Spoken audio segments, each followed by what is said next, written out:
परमहाचार्यो रामकृष्णाय ते नमः। यथाग्नेर्दाहिका शक्ति रामकृष्णे स्थिता ह्य सर्वविद्या स्वरूपान्तां शारदां प्रणमाम्यहम्। परतत्त्वे सदा लीनो रामकृष्ण समग्रया यो धर्मस्थापनरतो वीरेशां तं नमाम्यहम्। कालिन्दी फुल्लकमले माधवेन क्रीडारत ब्रह्मानंद नमस्तुभ्यं सद्गुरु लोकनायक। योगानंद प्रेमानंदश्चन्नैव ये च पार्षदाः रामकृष्णगत प्राणं सर्वांस्तान् प्रणमाम्यहम्। ओम ब्रह्मण्य देवाय गो ब्राह्मण हिताय च जगद्धिताय कृष्णाय गोविंदाय नमो नमः।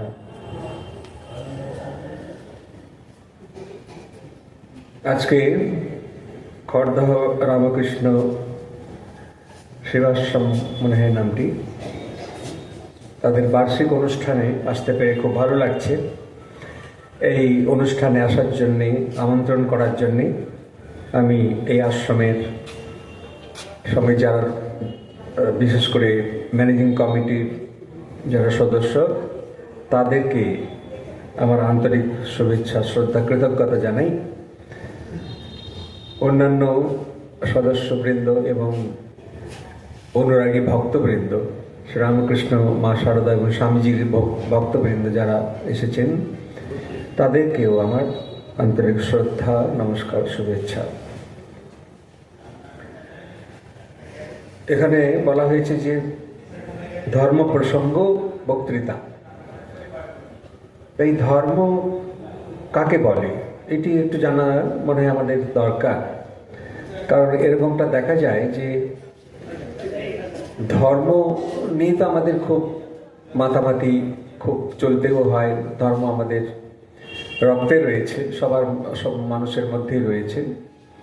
কিন্তু মানুষের ধর্ম বা এই যে বিভিন্ন ধর্ম যে আমরা দেখি পৃথিবীতে, জিনিসটা কি? ধর্ম হচ্ছে যা ধারণ করে, অর্থাৎ যে স্বভাবের জন্যে আমাদের অস্তিত্ব থাকে।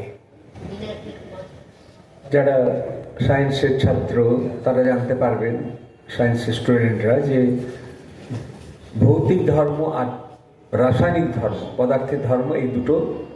একটি হচ্ছে ভৌতিক ধর্ম মানে ফিজিক্যাল তার যে প্রপার্টিজ, আর একটা কেমিক্যাল প্রপার্টিজ। ফিজিক্যাল মানে একদম বাইরের, তার রং, তার চেহারা কিরকম দেখতে ইত্যাদি ইত্যাদি, তার গুরুত্ব অর্থাৎ ভারী কি হালকা ইত্যাদি ইত্যাদি। কিন্তু কেমিক্যাল বা রাসায়নিক ধর্ম যেটি, সেটি বাইরে থেকে বোঝা যায় না। এবং এই দুটো মিলিয়ে এটিকে বাঁচায়, মানে এই পদার্থটিকে আমরা চিনতে পারি এই দুটি ধর্ম দিয়ে। একটি তার ভৌতিক ধর্ম, একটি তার রাসায়নিক ধর্ম। অর্থাৎ যেসব গুণের জন্যে ওই জিনিসটাকে আমরা জল বলি বা মাটি বলি বা বাতাস বলি বা লোহা বলি, সেই গুণগুলো কিন্তু আলাদা আলাদা বাইরের থেকে। অন্তত ধর্ম বাইরের থেকে বা তার ওই যে রাসায়নিক ধর্ম যদি আমরা আলোচনা করি, তাহলে দেখবো যে এগুলো সব বাইরের যা কিছু। ওই জিনিসগুলো যদি না থাকে, ওই বিশেষত্বগুলো যদি না থাকে, তাহলে আর সেই জিনিসটা তাকে বলা যাবে না। জলের ধর্ম যদি শীতলতা না হয়, সে যদি আমাদের তৃষ্ণা নিবারণ না করতে পারে, তাহলে সেটি জল নয়। এটি একদিক দিয়ে। আর একদিক দিয়ে তার রাসায়নিক ধর্ম, সেটি দুটি জিনিসের সংমিশ্রণে তৈরি হয়েছে, হাইড্রোজেন আর অক্সিজেন। তার মধ্য দিয়ে বিদ্যুৎ প্রবাহিত হলে জল তৈরি হয়, এবং সেই জলই নানা কাজে আমাদের আসে। এবং সেটি যে এই যে কতগুলো ধর্ম আমরা দেখলাম, জলের তার উৎপত্তি বা তার চেহারা, তার কেমন দেখতে, সে কি কাজ করে আমাদের, সেটি কতখানি সেটি আমাদের কাজে লাগে, এইগুলি যদি না থাকে জলে, তাহলে তাকে আর জল বলা যাবে না, অন্য কিছু একটা হবে। প্রত্যেক জিনিসের যে ধর্ম থাকে, তাহলে মানুষের ধর্ম কি বলা যায়? মানুষের যে মানুষের বা নানা রকম যে ধর্ম আমাদের রয়েছে, একটা সাধারণভাবে একটা ধর্ম তো থাকবে নিশ্চয়ই মানুষের। এইখানটাতে বুঝতে হবে যে এই যে ধারণ করে এই কথাটি, মানুষ মানবতা ধর্মই বলি বা মনুষ্যত্ব ধর্মই বলি, এটি তার ধর্ম। কিন্তু আরো একটি ভেতরের ধর্ম আছে। একমাত্র তাকে দেখতেই তার আকৃতিটা যদি একটা মানুষের মতো হয়, যা আমাদের সাধারণ ধারণা, সেটা তো একটা হলো মানুষের একটা আকৃতি থাকে, দেহগত একটা তার আকৃতি থাকে, হাত পা, তারপর অন্যান্য যে অংশগুলি নিয়ে, দেহাংশ নিয়ে একটি মানব শরীর তৈরি হয়। কিন্তু আকৃতির ভেতরে আবার একটা প্রকৃতি থাকে। মানুষটা কেমন? প্রত্যেক মানুষের মধ্যে কিছু কিছু জিনিস থাকে যেগুলো হয়তো কিছুটা মিলবে, আবার কিছু কিছু মিলবে না, অন্যের সঙ্গে মিলবে না। তো এই যে মানুষের এই দুটি ছাড়াও আর একটি তার বিশেষত্ব আছে। সেটি হচ্ছে যে মানুষের স্বরূপ সম্বন্ধে আমাদের শাস্ত্র থেকে যে পাই, আমাদের বেদান্ত উপনিষদ থেকে, এই মানুষের শুধু মানুষ কেন, এই জীব জগৎ এবং ঈশ্বর, এই তিনটি যে সম্বন্ধ বা যা স্বরূপ, এইটি আমাদের শাস্ত্র আমাদের কাছে প্রকাশ করে। সেখান থেকে জানি যে মানুষ মাত্রেই একটা বিশেষ ক্ষমতা তার আছে অন্যান্য জীব জগতের অন্যান্য জিনিসের থেকে। সেটি কি না, সে স্বরূপকে চিন্তা করতে পারে এবং স্বরূপ হয়ে যায়, স্বরূপে সে পরিণত হতে পারে। মানুষের মধ্যে যে দেবতা আছেন, যে ঈশ্বরত্ব আছে, যে মানবিক গুণগুলো যেগুলি এত উচ্চ পর্যায়ের গুণ, সেই গুণগুলি সে আয়ত্ত করতে পারে এবং একটা অবস্থাতে সেই মানুষের যে করুণা বলি, দয়া বলি, তার মধ্যে যে সহানুভূতি, সহমর্মিতা, এগুলি প্রতিমূর্তি হয়ে উঠতে পারে। এবং একটা সময় হবে যে সে দেবতার মতো বা ঈশ্বরের মতো সর্বব্যাপী হয়ে যাবে। তার কোনো সীমাবদ্ধতার মধ্যে সে আর থাকবে না। সমস্ত জিনিসের মধ্যে সে নিজেকে দেখবে, আবার নিজেকেই সবার মধ্যে দেখবে। এই যে ঈশ্বর হয়ে যাওয়া, ঈশ্বরত্ব প্রাপ্ত হওয়া, এটি হচ্ছে মানুষের বিশেষ ধর্ম।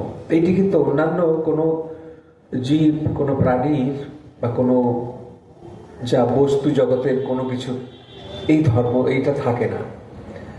সেখানে কেন থাকে না? সেখানে অজ্ঞান থাকে, অবিদ্যা থাকে, মায়া থাকে। মায়া, অজ্ঞান, অবিদ্যা যেগুলি আমাদের বলা হয় শাস্ত্রে, সেগুলি খুব গাঢ় হয়ে আছে, সেগুলিকে আবরিত করে আছে। একটি পাথরের মধ্যেও সেই ঈশ্বরই আছেন বা ব্রহ্মস্বরূপ, তারও সেটিতেও আছেন, তার আসল সত্তা সেই ব্রহ্মই। কিন্তু সেখানে এই যে জড় পদার্থ, সেখানে আধিক্য বেশি, জড়ত্বের আধিক্য বেশি। কিন্তু মানুষের মধ্যে ঈশ্বরত্বের প্রকাশ দেখা যায়। মানুষ সাধারণ থেকে অনেক উন্নত হতে পারে। এই চেষ্টা, এই প্রচেষ্টা বা এই বিশেষ গুণ, এইটি হচ্ছে মানব ধর্ম। আমরা যখন ধর্ম নিয়ে আলোচনা করি তখন এই মানব ধর্ম নিয়েই আলোচনা করি।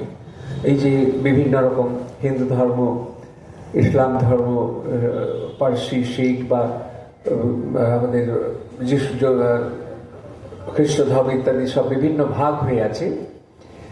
এটির ভাগটা হলো কেন? এটিও কিন্তু শ্রী ভগবান বলেছেন যে এগুলি তৈরি করেছেন তিনি নিজেই।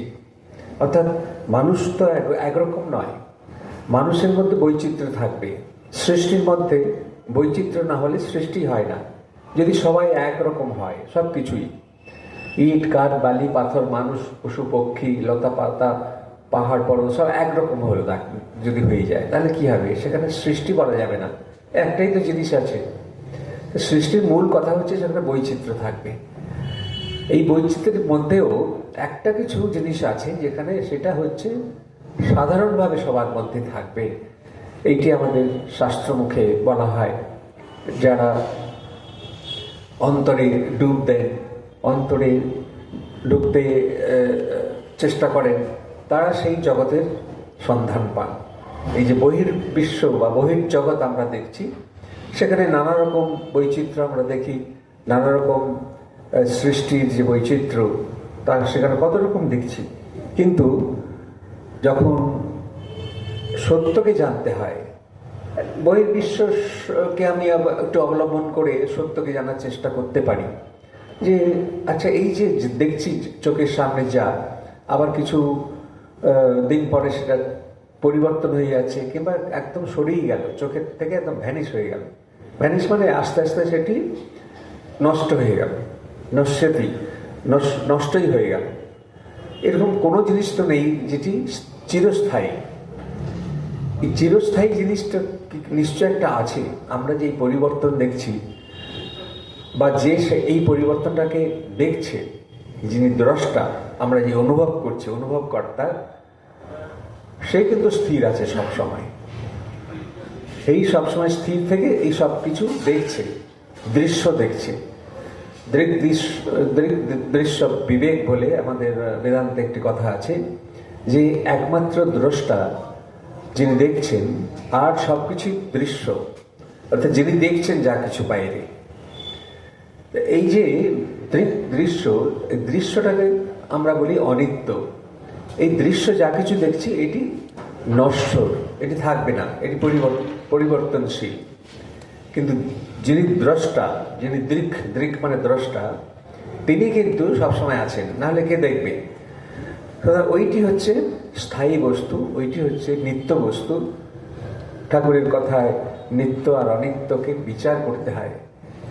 হ্যাঁ, নিত্য বস্তু বিচার, ঠাকুরের একটা কথা আছে।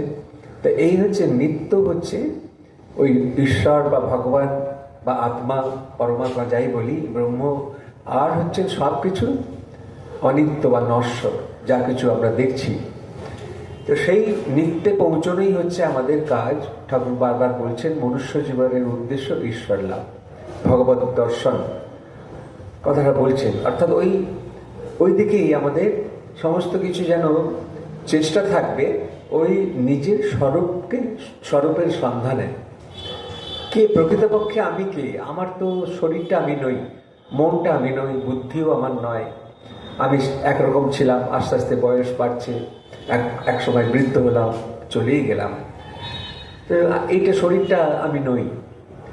এরকম সব নানা রকম বিচার করতে করতে, যে নিত্য আর অনিত্য বস্তু বিচার ঠাকুর বলছেন, এইটি কিন্তু একটি সাধনার পথ।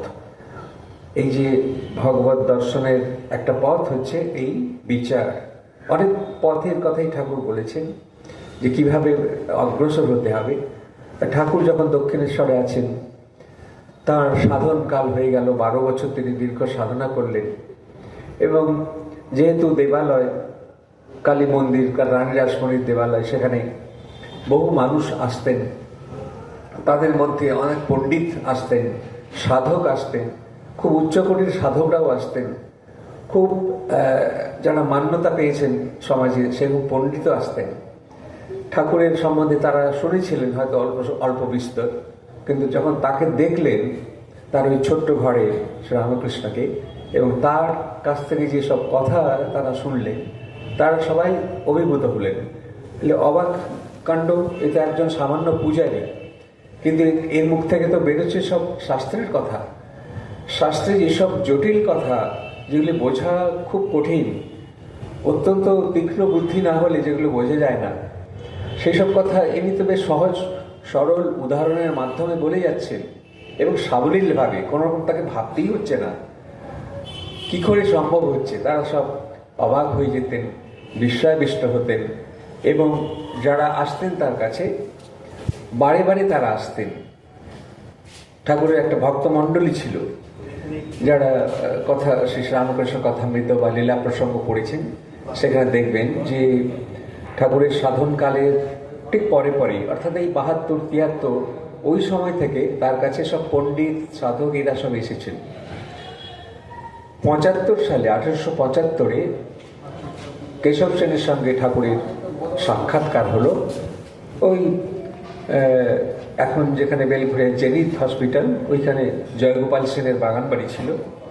জয়গোপাল সেন একজন ব্রাহ্ম ভক্ত ছিলেন। সেই তারা নানা সময় সম্মেলন করতেন, ব্রাহ্ম সমাজের সম্মেলন হতো, অধিবেশন হতো, সেখানে ওই ব্রহ্মসঙ্গীত গাওয়া হতো, বেদান্তের থেকে শ্লোকাদি উচ্চারিত হতো। অনেক জায়গাতে শ্রী রামকৃষ্ণ কথামৃতে এই ব্রাহ্ম সমাজের যে উৎসব তারা করতেন, ঠাকুরকে তারা নেমন্তন্ন করতেন, ঠাকুরও যেতেন। এই বেলঘুরিয়াতে 1875 খ্রিস্টাব্দে ঠাকুরের নিজেরই ইচ্ছা হয়েছে কেশব সেনকে দেখা, কারণ কেশব সেন তখনকার দিনের একজন খুব বাগ্মী এবং পণ্ডিত, এবং তার খুব নামডাক। তার কাছে ওই ব্রাহ্ম সমাজ যেটি, সেখানে যারা শিক্ষিত, যারা কলেজের স্কুল কলেজে পড়ে, তারা সবাই তার কাছে যাচ্ছে এবং ব্রাহ্ম সমাজে নাম লেখাচ্ছে। তো ঠাকুর তার কথা স্বাভাবিকভাবেই শুনেছেন অন্যান্যদের মুখ থেকে, এবং তার ইচ্ছা হলো যে ওর সঙ্গে দেখা করবেন। তো হৃদয়কে নিয়ে তিনি দক্ষিণেশ্বর থেকে আর ওই জায়গাটুকু আর কতটুকু, হয়তো 2-2.5 কিলোমিটার হবে কি তাও হবে না, তিনি এসেছেন এবং কেশবের সঙ্গে তার সাক্ষাৎ হলো ওই 1875 15ই মার্চ। এবং সেদিন দীর্ঘ সাক্ষাৎকার, ঠাকুর আর কেশবের যে প্রথম সাক্ষাৎকার, এটি কথামৃতে উল্লিখিত আছে। যদি তখন মাস্টারমশাই আসেননি, মাস্টারমশাই এসেছেন অনেক পরে, ও তা আরও প্রায় 5-6 বছর পরে কি তারও বেশি, কিন্তু সেসব কথা তিনি ঠাকুরের মুখ থেকে বা কেশবের মুখ থেকে শুনেছেন। কেশব তার সম্পর্কে ভগ্নিপতি ছিলেন। তো সেই কেশব সেনের সঙ্গে যে ঠাকুরের সাক্ষাৎকার, সেখানে সেই রকমই অনেক পণ্ডিতই সেখানে তখন আসতেন, এবং এই কেশব সেনের সঙ্গে যে সাক্ষাৎকার, সেখানে অনেক সময় ঠাকুর ছিলেন ওই যে অধিবেশনে। সেখানে ঠাকুরই প্রধান বক্তা হয়ে গেলেন। ওদের যেটুকু অধিবেশন হওয়ার কথা ছিল নিয়মমাফিক হয়ে গেল, হয়তো মন্ত্রপাঠ হয়ে গেছে, তারপর গান হয়েছে, ব্রহ্মসঙ্গীত হয়েছে, হয়তো কিছু বলেওছেন। তারপর ঠাকুর যখন এলেন, তো ধ্যানটা ওদের খুব একটা ছিল, ধ্যান করতে হয়। পাঠটাঠ হয়ে যাওয়ার পর আমরা যেমন ভক্ত সম্মেলনে ধ্যান করি তো ধ্যান জপ করা হয়, সেই রকমই। তো সেই কারণ ধ্যান করার পরেই ঠাকুর বলছেন যে এখানে যারা ধ্যান করছিল, একমাত্র কেশবেরই ঠিক ধ্যান হয়েছিল, তারই ঠিক মানে কি ফাতনাটা ডুবেছিল নাকি, এরকম একটা কথা আছে। অর্থাৎ কেশব সেনের যে ধ্যান, ঠাকুর তো সব বুঝতে পারতেন, তিনি বলছেন যে এরই ঠিক ধ্যান হয়েছিল। এবং হচ্ছে ব্যাঙাচির অবস্থা। ব্যাঙাচি মানে ব্যাঙে যখন ডিম থাকে, ডিম থেকে ছোট্ট বাচ্চা হয়, তখন জলেই থাকে। যখন ব্যাঙাচি কাকে বলে, তার যখন হাত পাগুলো গজালো, লেজটা খসে গেল, তখন সে আস্তে আস্তে ডাঙায় উঠতে শুরু করে। ওই জলের মধ্যেও থাকে আর ডাঙাতেও আসে। অর্থাৎ কেশব সেনের সম্বন্ধে ঠাকুরের ধারণা হলো সেদিন যে এ সংসারেও থাকতে পারে, আবার সংসার থেকে দূরে ঈশ্বরের রাজ্যেও এর বিচরণ করতে পারে। এই হচ্ছে ব্যাঙাচির অবস্থা। ঠাকুর বললেন কেশব সেনের সঙ্গে, এবং কেশব এতই তার মুগ্ধতার সঙ্গে সেসব কথা শুনেছিলেন যে এই 13 দিন পরে 28শে মার্চ তিনি ঠাকুরের সম্বন্ধে একটা কাগজে লিখলেন। ইন্ডিয়ান মিরর কি এরকম একটা কাগজ তিনি প্রকাশ করতেন। সেই কাগজে ঠাকুরের সম্বন্ধে লিখলেন, এবং আস্তে আস্তে মানুষের কাছে ঠাকুর পরিচিত হলেন। তার আগে তো ঠাকুরকে কেউ জানতেনই না। হয়তো ওই পাশাপাশি যে আড়িয়াদহ, বরানগর, দক্ষিণেশ্বরের গ্রাম, তখন তো একদম জঙ্গল বলতে গেলে। পাশাপাশি যারা চান টান করতে আসতেন রাসমণির ওই চাঁদনীর ঘাটে, দক্ষিণেশ্বরের ঘাটে, তারা হয়তো ঠাকুরের কথা শুনেছিলেন। তার আগে পর্যন্ত তো ঠাকুরকে ওই ছোট ভরচাজ, পাগলা, বামুন এইসব নিয়ে কথা। তার আরও আগে যখন তিনি সাধন শুরু করেছেন, তাকে তো উন্মাদী বলা হয়েছিল, পাগলা বলা হয়েছিল। কিন্তু এই কেশব সেনের যে লেখাটি পড়ে এই শিক্ষিত সমাজ তখন এই দক্ষিণেশ্বরে আসতে শুরু করে, অর্থাৎ 1875-এর পরপর। তো তারও আগে অবধি আমরা দেখি যে যারা সাধনা করতেন, যারা ভগবান নিয়ে ভগবানের চর্চা করতেন, তারা ঠাকুরকে এসেছেন এবং তাদের সঙ্গে কথা বলে ঠাকুরও বুঝেছেন যে এরা ধর্মপথে আছে বটে, কিন্তু এদের কোথাও একটা যেন বুঝতে পারছে না, নিজেকে এরা হয়তো ভাবছে যে আমরা আমাদের হয়ে গেছে সব কিছু, আমাদের যা কিছু ধর্মের মাধ্যমে আমরা পাওয়ার কথা আমরা পেয়ে গেছি। কিন্তু ঠাকুরের সঙ্গে যখন তাদের আলাপ হলো বা ঠাকুর আলাপ করলেন, তখন তারা বুঝতে পারলেন যে এই মহাপুরুষের যে চিন্তা বা এর যে অনুভূতি, সেগুলির কাছে তারা কিছুই নন। এবং বেশিরভাগই মানুষই একটা ধর্মকে অবলম্বন করে সেই পথে তারা এগোন। কিন্তু ঠাকুরের কাছে যারাই আসছেন, সেই ব্রাহ্ম ভক্তই হোক, আবার সেই শাক্ত মানে শক্তির উপাসনা করুক, বা বৈষ্ণব মতের হোক, সবাইকে কিন্তু ঠাকুর দেখছেন যে এক কথা বলছেন তাদের মতো করে, তাদের মনের মতো করে, তাদের অনুযায়ী, ধর্মানুযায়ী, তাদের ধর্মপথের যে যখন বেদান্তের কথা হচ্ছে, সেই সচ্চিদানন্দ স্বরূপের কথা হচ্ছে, তখন তিনি ওইখানেই ঢুকে গেছেন। তখন আর কোনো রূপ টুপ বা ওইসব দেবদেবীর কথা হচ্ছে না। আবার যখন খ্রিস্ট ধর্মের সম্বন্ধে কথা হচ্ছে, তখন তিনি ওই সম্বন্ধেই বলছেন। তার খ্রিস্ট ধর্ম, তিনি যীশুখ্রিস্টের দর্শন হয়েছিল, সেই যীশুখ্রিস্ট তার শরীরে মিলিয়ে গিয়েছিলেন, ইসলাম ধর্ম সাধন করেছিলেন। এবং বৈষ্ণব ধর্মের যে 5টি প্রধান যে পথ আছে না, এই 5টি যে রাস্তা আছে, সেই রাস্তা প্রত্যেকটি রাস্তাতে তিনি গিয়েছেন। তো এই যে তিনি সমস্ত কিছু দেখেছেন বলে সবার সাথে তিনি আলাপ করতে পারছেন, বা তাদের পথের সন্ধান তিনি রাখেন। এই ঠাকুরের কাছে আসতেন একজন, ঠাকুরের চিকিৎসা করতেন মহেন্দ্রনাথ সরকার, ডাক্তার, তখনকার দিনের মস্ত বড় ডাক্তার এবং বিজ্ঞানী একজন। তিনি ঠাকুরের কাছে এলে তার সময় জ্ঞান থাকতো না। ঠাকুরের সাথে কথা বলতে বলতে তার কোথা দিয়ে তার রোগীও চলে যেত, মানে রোগীর কথা ভুলে যেতেন। দীর্ঘ সময় 3 ঘন্টা 4 ঘন্টা করে তার সেখানে কাটিয়ে যেতেন। আর তিনি নিজেও বুঝতেন পরবর্তী, মানে যখন বেরিয়ে যেতেন, বলছে এমন পরমহংসের পাল্লায় পড়েছি যে আমার সব গেল, মানে কাজ টাজ সব গেল। অর্থাৎ তিনি দেখতে পাচ্ছেন না, হয়তো একটা কল আছে, সেদিন ঠাকুরের কাছে হয়তো কোনো কারণে এসেছেন, দিয়ে সেই কলের কথা ভুলেই গেছেন। পরে যখন মনে পড়লো, তিনি আবার নিজের থেকে তখন যেতেন ওই রোগীর বাড়িতে। তো অত বড় ডাক্তার নিজের থেকে আসা, এটা তো কম কথা নয়। ঠাকুরের সঙ্গগুণে এইসব হয়েছিল, মানুষগুলি খুব যেন মানুষ হয়ে গিয়েছিলেন তারা। হয়তো সেই ডাক্তারি অভিমান বা ডাক্তারি যে একটা থাকে, যে ঠিক আছে যেতে পারিনি, তখন তো আর মোবাইল ছিল না যে মোবাইলে একটু চিকিৎসা বলে দিলাম, ওষুধের কথা বলে দিলাম জেনে, তাও তো নয়। হয়তো গাড়ি নিয়ে তারা রোগীর বাড়িতে যেতেন, দেখতেন। তো তিনি আবার নিজে ভাড়া দিয়ে যেতেন রোগীর কাছে, মহেন্দ্র সরকার। তো এই মহেন্দ্র সরকার একটা কথা খুব সুন্দর বলেছেন। ঠাকুরের সঙ্গে তার হয়তো বছর 1.5-2 মতো যাতায়াত করেছিলেন, কি আরো একটু কমই হবে।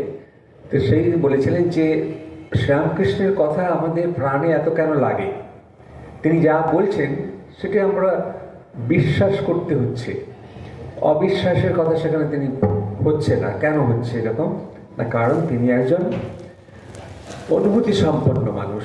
তিনি যা বলছেন সবকিছু তিনি দেখেছেন, তিনি দেখেছেন, সেই পথের সন্ধান, পথের পরিচয় তার আছে, সেই পথে তিনি চলেছেন। ঠাকুরের তো সমস্ত ধর্মের প্রধান ধর্ম তিনি সাধন করেছেন, সুতরাং সেখানে তার কাছে কিছু বিচিত্র নয়। ওই একজন শাক্ত যদি আসেন, সে শক্তি পূজা করেন, কোথায় তার আটকাচ্ছে বা কোথায় মাকে কি করে পাওয়া যাবে, মায়ের কিভাবে আরাধনা করতে হবে বা কোথায় সে আটকে যাচ্ছে, এগুলি তাকে আবার বলে দিতেন। এবং বিভিন্ন রাস্তায় বিভিন্ন পথে যারা চলছে, তো এইরকম দেখি আমরা শ্রীরামকৃষ্ণ শব্দ করলেন এবং তার মুখ থেকে কয়েকটি কথা বেরিয়ে এসেছিল যেগুলি একদম বেদবাক্যের মতো।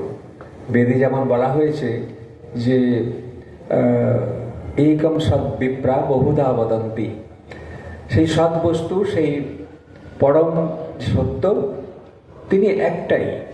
বিপ্রা বদন্তি বহুধা, বহুধা বদন্তি, অর্থাৎ বিভিন্ন রকম তাকে বিপ্রা, অর্থাৎ যারা জেনেছেন তাকে, তারা বিভিন্ন রকম বলছে। যে ধর্মপথেই যাই না কেন আমরা, বা যিনি যান না কেন, এমন একটি অবস্থা তার হচ্ছে যে ওই সৎ বস্তুতে তিনি পৌঁছাচ্ছেন। সৎ একম সৎ, এই এক বস্তুতে তিনি পৌঁছাচ্ছেন, অর্থাৎ সমস্ত ধর্মের লক্ষ্য হচ্ছে একটাই। সেখানে সবাই যাচ্ছে। ঠাকুরের বারবার এই কথা তিনি তার মুখ থেকে বেরিয়েছে যে ধর্মে ধর্মে কেনই বা এত অশান্তি হবে, এত লড়াই, এত মারামারি কাটাকাটি হবে, কারণ সবাই তো সেই একই ঈশ্বরকে ডাকছে। হয়তো কেউ ভগবান বলছেন, কেউ আল্লাহ বলছেন, কেউ গড বলছেন, এ তো খালি নামের পরিবর্তন। এক রাম, তার নানা নাম, নামগুলো হলে তো লোকটা পাল্টে গেল না। এই তিনি বোঝাচ্ছেন কত রকম ভাবে। এই পুকুরের ঘাটে জল আনতে যাচ্ছে, বিভিন্ন রকম তার নাম বলছে, কিন্তু জলের যা প্রয়োজনীয়তা সবাইকে সে মেটাচ্ছে। জল তো আর আলাদা আলাদা একজন একটি পুকুর থেকে যখন নিচ্ছে, একই তো জল। সে আমরা জল বলছি, ওয়াটার বলছি, পানি বলছি, তো তাতে অসুবিধে কি আছে? আসলে অসুবিধে কিছু নয়, কিন্তু আমাদের সব কিছু হচ্ছে এই বাইরের জিনিসটিকে নিয়ে আমরা সব পড়ে আছি, ভেতরে ঢোকার চেষ্টা আমাদের নেই। ঠাকুর যেমন প্রত্যেকটি ধর্ম সাধন করেছেন এবং তার চরম অবস্থাতে গেছেন, এটি যারা শ্রী রামকৃষ্ণ লীলা প্রসঙ্গ পড়েছেন সেখানে এই কথাটিকে বোঝানোর চেষ্টা হয়েছে যে ঠাকুর যখন যা ধরেছেন, তার যে এই পবিত্র জীবন, তার যে শক্তিশালী মন, সেই মন দিয়ে তিনি ওই ধর্মকে তিনি পালন করেছেন একদম যথাযথভাবে, অত্যন্ত নিখুঁতভাবে। এমন নয় যে তিনি মাঝপথে ছেড়ে দিয়েছেন বা কিছু দূর গিয়ে তিনি একটা সিদ্ধান্ত করে বসলেন যা আমরা সাধারণত করি। আমরা একটু বৌদ্ধ ধর্ম নিয়ে ঘাটাঘাটি করলাম, তারপর দেখলাম যে ওরে বাবাই তো খুব কঠিন জিনিস, তাই ছেড়ে দিলাম। হয়তো কোনো সময় একটু খ্রিস্টানদের ধর্ম নিয়ে একটু আলোচনা করলাম, হ্যাঁ, একটু পাণ্ডিত্যও দেখাবার চেষ্টা হয়তো হলো, কিন্তু ওইখানে ওই অবধি ভেতরে ঢোকার সাহস কিন্তু নেই আমাদের, বা হয়নি। কারণ আমাদের মানসিক গঠন ওরকম নয়। যে মন নিয়ে ঠাকুর এসেছিলেন যে সত্যকে দর্শন করতে হবে, একদম শেষ দেখে ছাড়া, একটা কথা আছে না, শেষ দেখে ছাড়বো, শেষটা তিনি দেখেছেন। এবং প্রত্যেক ধর্মের আমরা ঠাকুরের জীবন থেকে দেখি যে ধর্ম যেগুলি তিনি পালন করছেন বা অনুষ্ঠান করছেন, 3 দিনের বেশি তার লাগেনি। তোতাপুরী যখন এলেন, তার কাছে বেদান্তের বা জ্ঞান পথের সাধন তিনি করলেন, ওখানে ওই রকমই তোতাপুরী অবাক হয়ে গেলেন যে আমি যে অবস্থা লাভ করতে আমার 40 বছর লেগেছে, এ দেখছে 3 দিনেই একদম সেই মানে বাজিমাত করে দেওয়া আর কি অবস্থা আর কি। তিনি যখন ধ্যানে বসলেন তখন একেবারে সেই গভীর সমাধি, নির্বিকল্প সমাধিতে চলে গেলেন। 3 দিন তিনি ওই অবস্থায় ছিলেন। কিভাবে? আর আমাদের ওই যেখানে বর্ণনা আছে লীলা প্রসঙ্গে, সেখানে আছে যে তিনি বারবার গিয়ে দেখছেন যে কখন তিনি ডাকবেন তার গুরুকে বা যিনি বসিয়ে দিয়ে গেছেন, ডাকবেন মানে হয়তো তার চেতনা আসবে ইত্যাদি ইত্যাদি। 3 দিন পরে সেই চেতনাটুকু এসেছে। এবং প্রত্যেক ধর্মেতেই দেখা যায় ঠাকুরের যেগুলি তিনি অনুষ্ঠান করেছেন সেখানে ওই রকমই লেগেছে। ওই রকম সময়, খুব অল্প সময়ের মধ্যে তিনি একদম ওই অবস্থা, ওই ধর্মের যেটি একদম শিখর, একটি কালমিনেশন, ওইখানে পৌঁছেছেন। এবং তার ফলেতেই ওই যে কথাটি বেরিয়ে এসছে, যত মত তত পথ, অর্থাৎ পথটা হচ্ছে বিভিন্ন হতে পারে, কিন্তু মত বা একটা লক্ষ্যটা একই, উদ্দেশ্য সবারই একই, উপায়গুলি আলাদা। উপায়গুলি যদি নিখুঁতভাবে পালিত হয় তাহলে আমরা দেখব যে ওই শেষে গিয়ে সবাই একটি জায়গায় চলে যাচ্ছি। আর ওই একটি জায়গা হচ্ছে আমাদের বেদান্তে যে কথা বলা হয়েছে, সেই সচ্চিদানন্দ স্বরূপ ঈশ্বরের কথা বলা হয়েছে, ওইটি যেখানে সর্বরস, সর্বকাম, সর্বভাব যেখানে মিলিত হয়ে গেছে। একটি আলো উৎস থেকে যখন বিভিন্ন কিরণ বেরোয়, কত কিরণ বেরোয় আমরা গুনতে পারি না, মানে অসংখ্য বললে তো মানে ভুল হবে, অনন্ত তার থেকে রশ্মি বেরোচ্ছে। এখন যে রশ্মি একটা ধরে যদি আমরা যাই, যত সূক্ষ্ম রশ্মি হোক না কেন, তাহলে ওইখানে গিয়েই পৌঁছাবো, একদম কেন্দ্রে গিয়ে পৌঁছাবো। তো এইরকম বিভিন্ন যে ধর্মগুলো আমাদের হয়েছে, বিভিন্ন পথের, বিভিন্ন মতের যে ধর্ম, সেগুলি যদি ঠিক মতো ওরা ঈশ্বরকে চান ধর্ম, তাহলে ওইখানে এসে পৌঁছবে এবং সেখানে আর বিভিন্নতা থাকছে না। একটা কেন্দ্র থেকে যখন তার বাহুগুলো বেরিয়ে যাচ্ছে, যত দূরে যাবে সে তার মধ্যে পার্থক্য বেড়ে যাবে, কিন্তু যত কাছে আসবে কেন্দ্রের দিকে পার্থক্য বা ডিফারেন্সটা কমতে কমতে, ডিস্টেন্সটা কমতে কমতে এক জায়গাতে তারা হয়ে গেল। তো এই হচ্ছে যে ধর্মের মধ্যে যে এত বিভিন্নতা, সেটি হচ্ছে একদম প্রাথমিক স্তরে যারা প্রথম দিকে আছেন, যারা ঠাকুর বলেছেন এটি হচ্ছে যে আনুষ্ঠানিক ধর্ম, যেগুলিকে আমরা রিচুয়াল বলি, অনুষ্ঠান ভিত্তিক যে ধর্ম, সেগুলিতে এই বিভিন্নতা থাকবেই। আমাকে একটা মূর্তি দরকার, তার সামনে বিভিন্ন আয়োজন করতে হবে, দিয়ে মন্ত্রতন্ত্র পড়তে হবে, একটা ব্রাহ্মণ তিনি মন্ত্র পড়ে সেই মূর্তির মধ্যে ভগবানকে আনবেন এবং সেই ভগবানের উপাসনা বা পূজা অর্চনা দিয়ে হবে। আবার কেউ নিরাকারের ভজনা করবেন, তিনি অন্যরকম আর তার চিন্তা থাকবে, কিন্তু চিন্তার মধ্যে একটা কিছু আনতে হয়, একেবারে নির্বিশেষ কিছু হবে না। কিন্তু আমাদের যে মূর্তির পূজা, এই স্বামীজির যেখানে তিনি জ্ঞান যোগ সম্বন্ধে বলেছেন, সেখানে তিনি বলেছেন যে আমাদের মনগুলো হচ্ছে সীমিত। মন যেমন আমাদের শরীরটি একটা ছোট্ট জিনিস, সীমাবদ্ধ, তুমি মনগুলোও সীমাবদ্ধ একটা ছোট্ট জিনিস। সেই মন যদিও চিন্তা করে, কিন্তু তার ক্ষমতা ততক্ষণ না অনন্ত হয় যতক্ষণ না সে অনুভব করতে পারে সেই ঈশ্বরকে, তখনই সে ছড়িয়ে পড়ে, সে তখন আর বদ্ধ থাকে না। তো ওই যে মন, আমাদের মনগুলো সব তার যার ক্ষমতা এত কম, তার চিন্তাগুলো ওই রকমই হয়। যখন কিছু ভাবতে যাই, তখন নাম এবং রূপ এই দুটি আমাদের এসে যায়।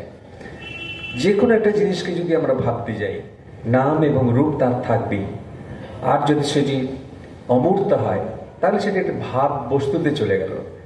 ভাব বস্তু মানে যদি আমরা বলি স্নেহ বা ভালোবাসা বা প্রেম বা ওইরকম একটা কিছু, শিক্ষা, এগুলো এর তো কোনো রূপ নেই, এগুলো একটা ভাব।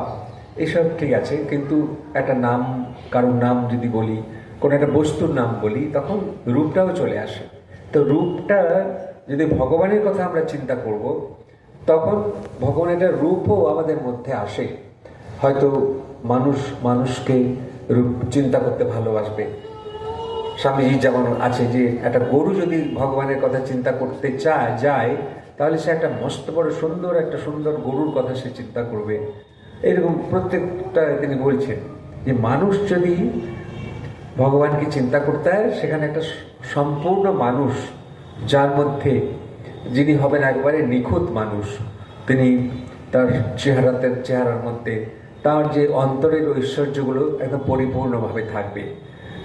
আমরা বলা হয় যে ষড়ৈশ্বর্য বিশিষ্ট যে ভগবান, ছটি তার ঐশ্বর্য থাকে, তার গুণ থাকে, সেই ষড়গুণ সম্পন্ন যে ভগবান, সেগুলি যখন পূর্ণ মাত্রায় থাকে, তখন তাকেই বলা হবে ভগবান। তো এইটি মানুষ বা আমরা আমাদের চেষ্টা করতে হয়। আমাদের এই পার্থিব জীবন, আমরা এই পৃথিবীতে আসি, পৃথিবীর নিয়মকানুন আমাদের পালন করতে হয়, পড়াশোনা শিখতে হয়, একটা উপার্জনের জায়গা দেখতে হয়, কিন্তু সঙ্গে সঙ্গে ঠাকুরের যে কথা আছে যে সংসার করো দোষ নেই, কিন্তু ঈশ্বরে মন রাখো, ঈশ্বরে মন রেখে সংসার করো, কিছুটা মন যেন ওইদিকে রাখতে হয়। এমনও বলেছেন যে যারা ঈশ্বরের জন্যে বিশেষভাবে চেষ্টা করবে তারা আগে ঈশ্বর লাভের জন্য সমস্ত তার শরীর মন অর্পণ করুক, তার সমস্ত চেষ্টা থাকবে আগে ওই সাধন ভজনের মাধ্যমে বা ঈশ্বরকে পাওয়ার জন্য তার সার্বিক চেষ্টা থাকবে। তারপর যখন তাকে একটু পাবে বা সে যদি তার মনে হয় যে হ্যাঁ আমি এবার হয়তো ঈশ্বর আমার সঙ্গেই থাকবেন বা আমি তার চিন্তা করতে পারছি, বেচালে আর পা পড়বে না, যখন সে দেখবে যে আমি সংসার করলেও আমার বেচালে পা পড়বে না, অর্থাৎ আমি ঠিকই সংসারটিকে বা আমি ঠিক থাকতে পারবো, সংসারে যে সাংসারিকত্ব বা যে বিষয়ের যে বিষ সেটা আমার গায়ে লাগবে না, এটাই একটা অবস্থা মানুষের হয়। এগুলি প্র্যাকটিসের দরকার, এগুলি সাধন করতে করতে একটা সময়ে মানুষ হয়ে যাবে একদম সংসার সম্বন্ধে উদাসীন। উদাসীন মানে এমন নয় যে তার মধ্যে কিছু ভাবনা কিছু থাকবে না। ঠাকুর বলছেন একটা কথা যে ধ্যান করছিলাম কিন্তু ধ্যান করতে ভালো লাগলো না, ভাবলাম যে তিনি চোখ বুঝলেই তিনি আছেন আর চোখ চাইলে কি তিনি নেই, অর্থাৎ তিনি সামনে যা কিছু দেখছেন সবই তো ভগবানেরই এক একটি রূপ। সে মানুষ থেকে শুরু করে পশু পক্ষী প্রাণী গাছপালা লতা গুল্ম সব কিছুই কিন্তু সেই ভগবানই। আর বিশেষ করে যারা মানুষ, যারা কথা বলতে পারে, যারা নিজের দুঃখ জানাতে পারে বা আমরা দেখতে পারি সে দুঃখের মধ্যে কষ্টের মধ্যে আছে, এইখানটাতেই একটা একটা যেন নতুন মাত্রা ঠাকুরের কাছ থেকে আমরা পাচ্ছি যে ধর্মপথে যারা চলবে তারা এইদিকে তো একটু উপেক্ষা করেই চলবে, ওদিকটা উদাসীন হয়ে চলবে, ওদিকটা দেখলে হয় না, কে কেমন থাকলো না থাকলো, আমি আমার সাধন নিয়ে থাকলাম এবং এক সময় হয়তো আমি ভগবানকে পেয়ে গেলাম, আমি মুক্ত হয়ে গেলাম, ব্যাস হয়ে গেল। কিন্তু এটিতে ঠাকুরের সায় নেই। কারণ নরেন্দ্রনাথ যখন চেয়েছিলেন যে তিনি সমাধিস্থ হয়ে থাকতে চেয়েছিলেন, ঠাকুর তাকে তিরস্কার করেছিলেন যে তোর খুব হীন বুদ্ধি, নিজে মুক্ত হয়ে গেলে কি সব হয়ে গেল? আসলে আমি তো নিজে কিছু নয়, আমি তো সেই পুরো জিনিসটা নিয়েই তো আমি, এই বিশ্ব ব্রহ্মাণ্ড তো নিয়েই, তার মধ্যে আমি একজন। সেই ব্রহ্মাণ্ড তাদের অন্তত যারা আমাদের কাছাকাছি আছেন তাদের কথাও চিন্তা করতে হবে। ঠাকুর নিজেই যেমন দরিদ্রের সেবা করেছেন বা আর্ত যারা যারা তার কাছে এসেছেন হয়তো সংসারে নানা কষ্ট পেয়ে, হয়তো তাদের টাকা পয়সার অভাব নেই, সাংসারিক সব কিছুই আছে কিন্তু মনে শান্তি নেই, ঠাকুর তাদের শান্তি দিয়েছেন, তাদের সাথে কথা বলে ভগবানের কথা বলে তাদের বলেছেন যে তোমরা এইভাবে এইভাবে চলো। তো এই যে বিভিন্ন রকম আমাদের শাস্ত্রে বলা হয়েছে যে শ্রদ্ধয়া দেয়ম অশ্রদ্ধয়া অদেয়ম, শ্রিয়া দেয়ম ভিয়া দেয়ম সংবিদা দেয়ম, এইসব কথা আছে, মানে আমাদের দিতেই হবে, আমাদের সংসার থেকে যেমন আমরা নিই আমাদের দিতেও হবে। তো সেইটি যেন আমাদের মনে থাকে, বিশেষ করে ঠাকুর এটিকে আরও যেন আমাদের চোখের সামনে স্পষ্ট করে রেখে গেছেন এবং এই স্বামীজিকে তিরস্কারের মাধ্যমে আমাদের সবাইকে যেন বলছেন যে তুমি স্বার্থপর হয়েও না, যতখানি নিঃস্বার্থ হবে, এই স্বার্থপরতা যতখানি তুমি দূর করতে পারবে ভগবান তোমার মধ্যে ততখানি প্রকাশিত হবেন। কারণ তিনি আনসেলফিশনেস, নিঃস্বার্থতাই ভগবান, স্বামীজি বলছেন। তো এই স্বার্থশূন্যতার করতে হয় আমাদের, স্বার্থকে যতখানি কমিয়ে আনা যায় তাহলে আমাদের মধ্যে যে অভিমান অহংকার এগুলি দূরে চলে যাবে। এই ঢোকার সময় একটা রাস্তায় লেখা আছে ঠাকুরের কথা, যত পূব দিকে এগোবে তত পশ্চিম দিক তত পিছিয়ে যাবে, যত ভগবানের দিকে যাব আমরা ততই সংসারটা থেকে যাবে পেছনে, আমরা ভগবানের দিকেই এই উজ্জ্বল আলোকের দিকে, আলোকের সন্ধান পেলে ওই সেই বাদলের পোকার কথা বলা হয় যে উজ্জ্বল আলো যখন দেখে সে আর অন্ধকারে যায় না, আলোর দিকেই সে যায়। আমাদের কত সৌভাগ্য যে শ্রী ঠাকুর মা স্বামীজি খুব কম সময় তো তারা ছিলেন সব 150 বছর আগেই তো সবাই সবাই ছিলেন, মানে সবাই নয়, ঠাকুর ছিলেন। 190 বছর, তিনি 50 বছর বেঁচে ছিলেন। সুতরাং 140 বছর আগে ঠাকুর ছিলেন পৃথিবীতে, এবং মা হয়তো তার থেকে কিছু কম, স্বামীজি তো অনেকটাই কম। কিন্তু তারা যা দিয়ে গেছেন সেই সব ভাবনা যদি আমাদের ঠিক ঠিক আত্মস্থ করতে হয়, তাহলে বহুকাল সময় লাগবে। স্বামীজি বলছেন যে ঠাকুরের ভাব চলবে 1500 বছর ধরে। এই 200 বছর এখন হলো না, এই 130 বছর মাত্র হলো স্বামীজি যে রামকৃষ্ণ মিশন স্থাপনা করলেন। আর ঠাকুরের কথা আমরা কতটুকুই বা পেয়েছি, কত মানে কত কম সময়ে পেয়েছি। তো আরও কতদিন যাবে, এবং সে দেখাও যাচ্ছে যে ঠাকুরের ভাবকে আমরা মানুষ গ্রহণ করছে, শুধু আজ নয়, কতকাল থেকে তাকে গ্রহণ করছে এবং আনন্দ পাচ্ছে সেখানে। শুধু গ্রহণ করলে তো হবে না, সেখানে যদি আনন্দ আমরা না পাই তাহলে আমরা একটা জিনিসকে ধরে রাখতে পারবো না। নিশ্চয়ই আমাদের মধ্যে এমন চেতনার বৃদ্ধি হচ্ছে যে ঠাকুরকে আমাদের দরকার, তাকে ধরে থাকলে সব কিছু ঠিক থাকবে। আমাদের জীবনের মূল কেন্দ্রে যদি তিনি স্থাপিত হন, তাকে যদি স্থাপনা করি, তাহলে আমাদের জীবনটাও খুব আনন্দময় উঠবে, শান্তিময় হয়ে উঠবে। যারাই ঠাকুরের কাছে এসেছেন, ঠাকুরের কাছে অপার শান্তি পেয়েছেন, মায়ের কাছেও তাই। মায়ের তো সাংসারিক জীবন বলতে গেলে, স্বামীজি আর ঠাকুরের কথা একটা আলাদা, তারা একেবারে সংসারের মধ্যে ছিলেন না, কিন্তু মাকে থাকতে হয়েছে এই সংসারের মধ্যে। আর সেই কি সংসার, কোনো ছিঁড়িছাঁদ নেই সেই সব সংসারে। যাই হোক, আমরা এইগুলি পেয়ে গেছি তার কাছ থেকে। সেই নিয়েই যদি আমাদের একটা জীবন কাটে, তাহলে দেখবো যে হ্যাঁ, আমরা যুগাবতার এসেছেন, একটা ভাব তারা দিয়ে গেছেন, সেই ভাব অনুযায়ী চলে আমরাও যেন সেই ভাবে আমরা ভাবান্বিত হচ্ছি, আপ্লুত হচ্ছি, আমরা যেন নিষ্ণাত হচ্ছি। যতই আমরা সেই ভাব গ্রহণ করতে পারবো, ততই আমাদের জীবন আরো সুন্দর হয়ে উঠবে, আরো পবিত্র হয়ে উঠবে, শুদ্ধ হবে। সেই শুদ্ধতা দিয়ে আমরা সেই শুদ্ধ স্বরূপ ভগবানকে জানতে পারবো। আজকে আর সময় নেই, আমাকে যেতেও হবে আবার একটা জায়গায়। সেই জন্য আমি আমার কথা এখানেই শেষ করলাম। শ্রী শ্রী ঠাকুর, শ্রী মা এবং স্বামীজির আশীর্বাদ আমাদের সকলের উপর বর্ষিত হোক, এবং তাদের ভাব এবং আদর্শ গ্রহণ করে আমরাও আমাদের মানব জীবন সার্থক করি।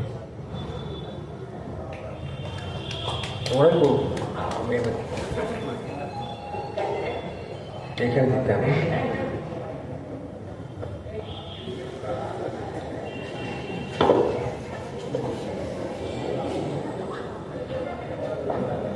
হ্যাঁ,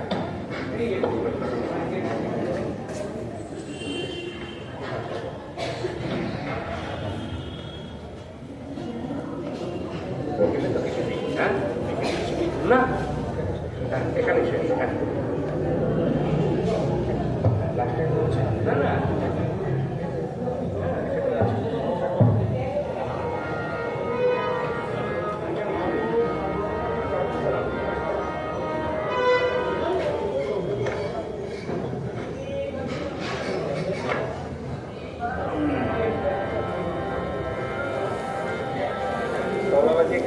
চলে গেছে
এটা সমাপ্তি সঙ্গীত কিংবা অনুষ্ঠানের শেষ কিছু এইটাই হবে, এইটা দিই রামকৃষ্ণ শরণম দিয়ে। রামকৃষ্ণ শরণম রামকৃষ্ণ শরণম রামকৃষ্ণ শরণম শরণে জয় জয় রামকৃষ্ণ শরণম রামকৃষ্ণ শরণম রামকৃষ্ণ শরণম শরণে प्रभु कृपा ही केवलम कृपा ही केवलम कृपा ही केवलम शरणे प्रभु कृपा ही केवलम कृपा ही केवलम कृपा ही केवलम शरणे जय जय रामकृष्ण शरणम रामकृष्ण शरणम रामकृष्ण शरणम शरणागतो हम शरणागतो हम शरणागतो हम शरणे प्रभु शरणागतो हम शरणागतो हम शरणागतो हम शरणे शरणागतो हम शरणागतो हम शरणागतो हम शरणे प्रभु शरणागतो हम शरणागतो हम शरणागतो हम शरणे जय जय रामकृष्ण शरणम रामकृष्ण शरणम रामकृष्ण शरणम शरणे नमो श्री गुरवे नमो श्री गुरवे नमो श्री गुरवे नमो नमो नमो श्री गुरवे नमो श्री गुरवे नमो श्री गुरवे नमो नमो नमो श्री गुरवे नमो श्री गुरवे नमो श्री गुरवे नमो नमो नमो श्री गुरवे नमो श्री गुरवे नमो श्री गुरवे नमो नमो जय जय रामकृष्ण शरणम रामकृष्ण शरणम रामकृष्ण शरणम शरणे जय मां जय मां जय मां जय मां जय मां जय मां जय मां जय जय मां जय मां जय मां जय मां जय मां जय मां जय मां जय जय मां जय मां जय मां जय मां जय मां जय मां जय मां जय जय मां जय मां जय मां जय मां जय मां जय मां जय मां जय जय जय रामकृष्ण शरणम रामकृष्ण शरणम रामकृष्ण शरणम शरणं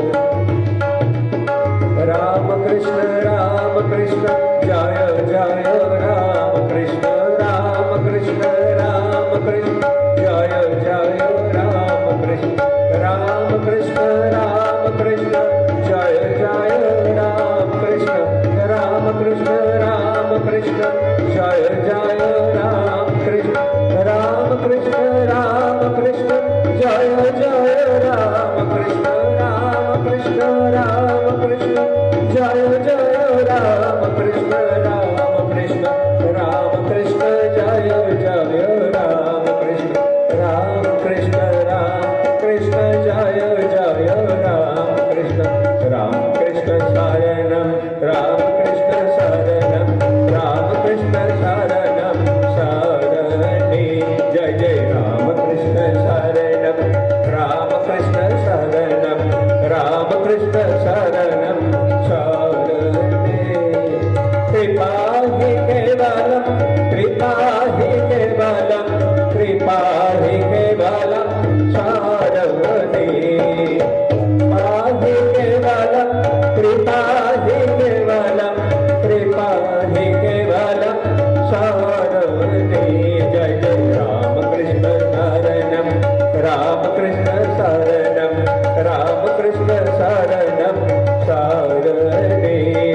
रामकृष्ण शरणं रामकृष्ण शरणं रामकृष्ण शरणं शरणे जय जय रामकृष्ण शरणं रामकृष्ण शरणं रामकृष्ण शरणं शरणे